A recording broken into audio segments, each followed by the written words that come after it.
Since I was a kid, I've always felt like something was off. Not with my life, not with my family, with the world. The way the sun burns our skin, how we need clothes, shelter, technology, just to survive here, how childbirth is painful.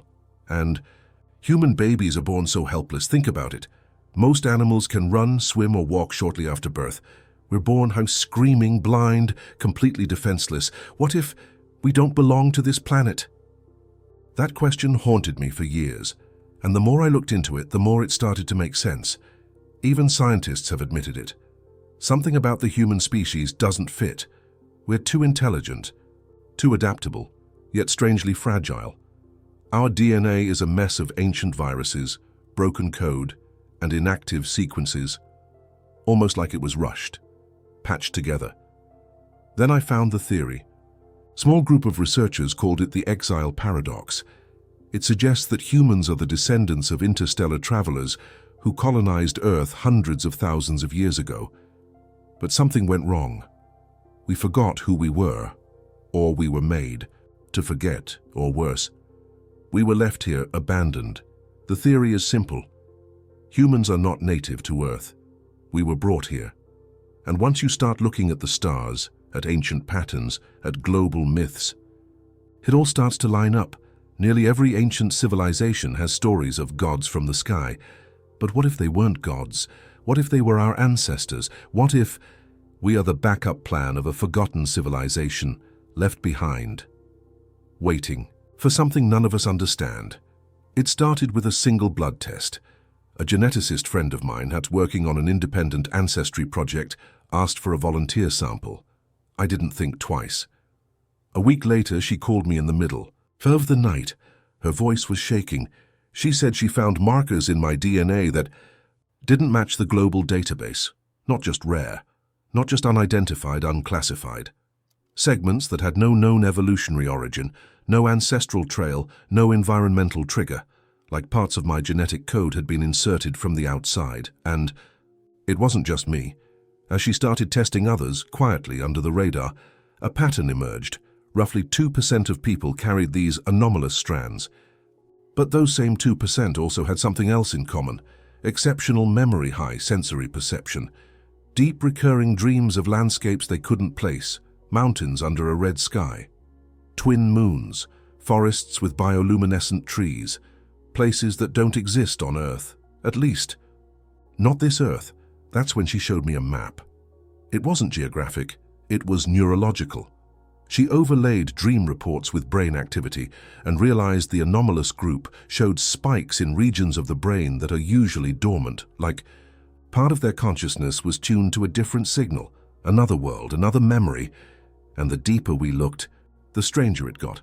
Cave paintings across multiple continents showed humanoids descending from the sky, surrounded by spirals and what looked like DNA strands, cultures that never met, separated by oceans and millennia, telling the same story. They came from the stars. They planted us here. Even our own myths hinted at it: Eden, Atlantis, Zep Tepi, the first time in Egyptian lore. Not metaphors, not allegories. Encoded history, clues buried in stone, in scripture, in our own blood. And then we found the artifact, deep beneath Antarctica, under 2 miles of ice, buried in a chamber lined with an alloy that doesn't exist on the periodic table. At first it seemed dormant, but when we brought a human near it, one with the anomalous DNA, the object reacted, not violently. It sang, a vibration, a low-frequency hum, and the sound translated, not into words, but into feeling. A message. We are still watching. You are not alone. And something else. Coordinates, not on Earth, not in our solar system, somewhere deep in the Orion Arm. A place we haven't explored. A place that might not want to be found. And yet, it was waiting for us, calling us back. Once we decoded the coordinates, everything changed. It was like the artifact had flipped a switch, not just in our understanding, but in us. People in the anomaly group began reporting synchronized dreams, exact same landscapes, exact same sky, a towering structure made of obsidian and light, standing alone in a red desert. We were seeing a memory, a shared memory, of a place we'd never been, but that somehow had been ours. We called it Origin Point. The coordinates matched a region in the Orion Arm, empty on official star maps, but dense with electromagnetic interference, too far for any commercial ship, too quiet for any known system. But one private aerospace program, one with off-the-books funding, took interest. We didn't know who backed it, we didn't ask. They had a ship, they had clearance, and they had us, a crew of 12. All with the anomalous DNA. We launched at 3:17 a.m. No public record, no press release. We were ghosts leaving a world that never truly belonged to us. And the moment we crossed the heliopause, things began to shift. The stars didn't look the same. Our instruments glitched at specific times, always 3:17. We lost normal radio frequencies, but began picking up low pulses, rhythmic, calm, like a beacon welcoming us in. And then we saw it. Planet, dark, smooth, orbiting nothing, floating like it didn't follow gravity but generated its own. It wasn't lifeless. It was quiet, too quiet, as if it had been waiting. For a very long time, the atmosphere was breathable, the soil familiar. Too familiar, like Earth, but older, as if Earth was the copy, not the original. And in the distance, there it was, the same structure from our dreams. Obsidian, silent, towering over the horizon, casting no shadow.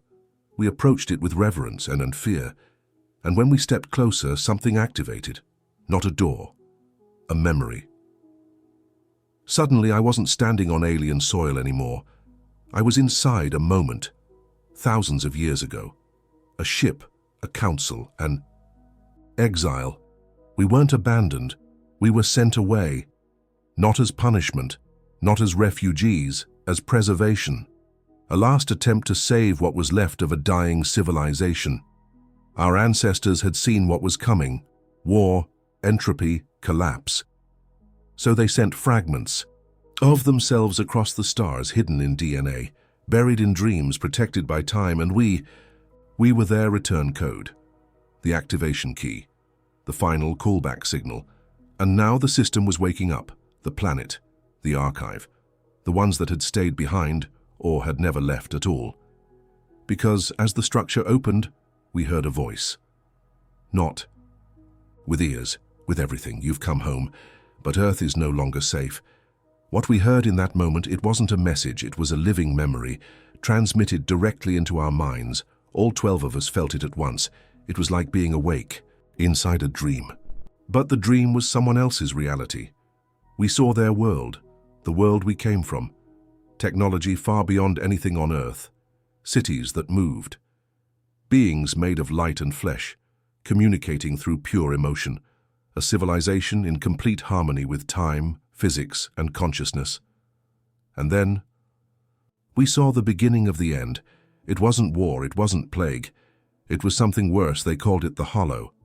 A force that didn't destroy planets. It destroyed meaning. An entity that didn't kill. It made everything irrelevant. It erased logic, distorted time, made entire societies incoherent, directionless, lost. It was like a cancer of reality. They tried everything to stop it. Weapons, isolation, escape. Nothing worked, because it didn't move through space. It moved through thought, through curiosity. All it took was someone thinking too deeply, observing the wrong thing for too long, and the Hollow was inside. So they made a choice. They had to preserve something, anything. They decided to preserve the core of consciousness, humanity, simplified, disconnected, primitive enough to avoid detection, us. They hid the truth in our DNA, sent us far across the stars, buried our memories, and then they waited for the Hollow to recede, waited for someone to return. We did. But in doing so, we also brought it back, unknowingly, unintentionally. The signal we followed, it wasn't a call. It was an echo, a leftover fragment of the Hollow's infection, still alive, still resonating. And we woke it. Now it's moving again, not toward us, toward Earth. We thought we were alone in the universe. Now we know we're on a collision course with the very thing that once destroyed the civilization that made us. And this time, there's nowhere to hide. I stood there, frozen, as the tower's interior came alive. Not with lights, not with machines, with memory. The structure wasn't a building, it was a living archive, built from material that responded to thought, to ancestry, to us. The moment we received the last transmission, the one that confirmed the hollow had reawakened, the structure opened a chamber deep beneath the surface. Inside, a control room unlike anything we'd ever seen. Circular, silent, pulsing with patterns we recognized from our dreams since childhood. They hadn't just hidden knowledge here, they had left behind a choice. A final protocol. One last safeguard for the moment we came back, and the hollow followed. There were 3 modules, 3 paths, one labeled recall, one labeled sever, and the last? Unmarked. We debated for hours. Recall would send a full signal to Earth, undeniable proof of the hollow, of our true origin, of the danger approaching. But that meant waking the entire species, unlocking genetic memories that could accelerate. The hollow spread, because remember, it feeds on thought. The more people know, the more it grows. Sever was the opposite. Cut Earth off permanently, shut down the link, bury the signal, erase everything we learned, and leave humanity in blissful ignorance, protected by forgetfulness. It would mean abandoning our home, world, letting them sleep forever, never knowing what they were or why. The final option? We didn't understand it. There was no label, just a pulsing core, waiting. We scanned it. Inside were coordinates, millions of them, stars, frequencies, gateways, a map, a network, a weapon, not to destroy the hollow, but to contain it. The civilizations before us hadn't just died, they had fought back. They created nodes across the galaxy, anchor points built into space-time itself, each one powered by memory, identity, presence, but they needed a key, someone who had been disconnected, someone whose blood carried the signal, but wasn't fully awakened. Someone like us. If we activated that core, we'd become more than messengers. We'd become the fuse, the spark that reignites the system, and in doing so, we'd be consumed, not physically, existentially. Our thoughts, our identities, would be used as fuel. We would become part of the firewall against the hollow, eternal guardians, not alive, not dead, just present, watching, holding the edge of reality, together. The others looked to me, and I knew we couldn't go back. We couldn't let Earth face what was coming, not blind, and we couldn't sever them from the truth either. So I stepped forward, placed my hand on the core, and whispered the phrase that echoed in my mind since the moment this all began. Let them remember. The structure lit up, my vision fractured into 1,000 timelines. I saw Earth, people pausing mid-conversation as forgotten truths bloomed in their minds. Eyes wide, memories reactivated, dreams becoming messages. I saw the hollow recoiling, caught, off guard by a species that chose knowledge with eyes open, and I saw myself. Dissolving, not dying, transforming, becoming something more. Now I exist between frequencies, in symbols, in stories, in the spaces between dreams. And if you've heard this far, you've already been touched, not by me, by the truth that you are not from here, that your blood carries stars, that your mind is more than memory, it is a signal.